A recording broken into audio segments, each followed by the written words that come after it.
On a quiet Sunday morning, the world changed forever. It was December 7th, 1941. The place was Pearl Harbor, Hawaii.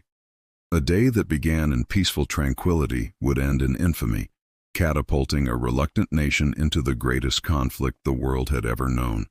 This is the full story of the day that reshaped history.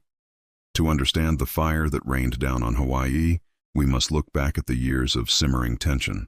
By the late 1930s, Imperial Japan was expanding its empire across Asia, a move that clashed directly with American interests in the Pacific. The United States responded with economic sanctions, most critically, an oil embargo in the summer of 1941. For Japan, a nation with few natural resources, this was a death sentence to its military ambitions. Diplomacy was failing. The Japanese military, led by figures like Admiral Isoroku Yamamoto, began to secretly plan a daring knockout blow, a surprise attack designed to cripple the U.S. Pacific Fleet and buy Japan time to secure its dominance in Southeast Asia. Yamamoto knew the risks. He had studied in America and understood its industrial power. He famously warned, "I fear all we have done is to awaken a sleeping giant and fill him with a terrible resolve." But the war hawks in Tokyo prevailed. The die was cast. As dawn broke on December 7th, Hawaii was an island paradise waking to a typical Sunday. Church bells were ready to ring, sailors and soldiers were sleeping in after a Saturday night out, and the morning newspapers spoke of football games and holiday shopping. On the decks of the U.S. battleships moored along Battleship Row, sailors were preparing for morning colors, a routine ceremony of raising the flag. Aboard the USS Arizona, the ship's band was even setting up to play for the daily flag raising. The air was calm, the sky was clear.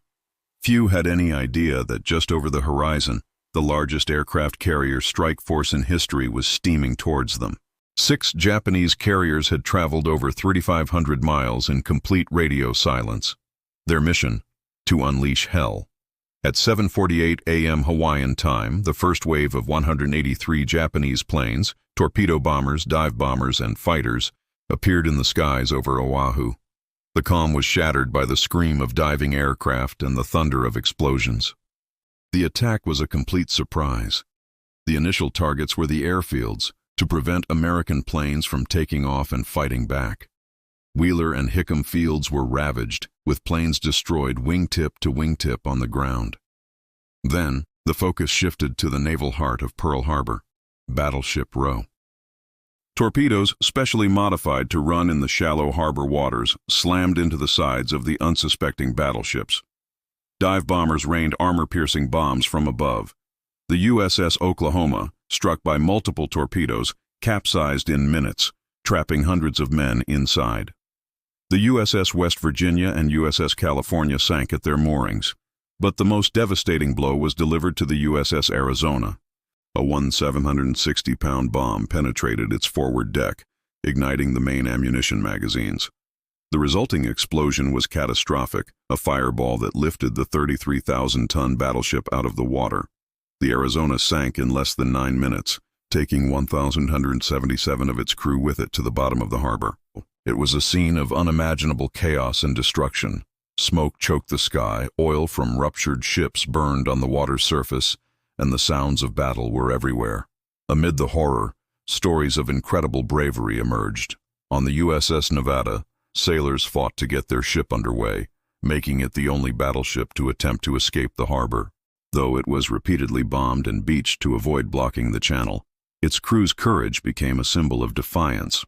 Doris "Dory" Miller, a mess attendant on the USS West Virginia, had no training with anti-aircraft guns, but as his ship was sinking, he carried his wounded captain to safety, then manned a .50 caliber machine gun and fired at the enemy planes until he ran out of ammunition.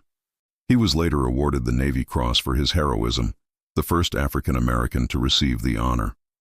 Across the harbor, service members, many of them barely out of their teens, rushed to battle stations, fought fires, and tended to the wounded, displaying a courage that defined a generation. The attack lasted less than 2 hours. By the time the last Japanese plane turned back towards its carrier, the devastation was staggering. Over 2,400 Americans were killed, including civilians. Nearly 1,200 were wounded. 18 ships, including 8 battleships, were sunk or heavily damaged, and over 180 aircraft were destroyed. For Japan, it was a tactical masterpiece. For America, it was a national trauma. The news spread across the United States via radio broadcasts, plunging the nation into shock, grief, and a burning rage. The isolationism that had defined American foreign policy for decades evaporated overnight. The following day, President Franklin D. Roosevelt addressed a joint session of Congress. His voice, steady and determined, echoed across the nation. He declared December 7, 1941, a date which will live in infamy. He asked Congress to declare that since the unprovoked and dastardly attack, a state of war had existed between the United States and the Japanese Empire. The vote was nearly unanimous. America was at war. The sleeping giant was awake.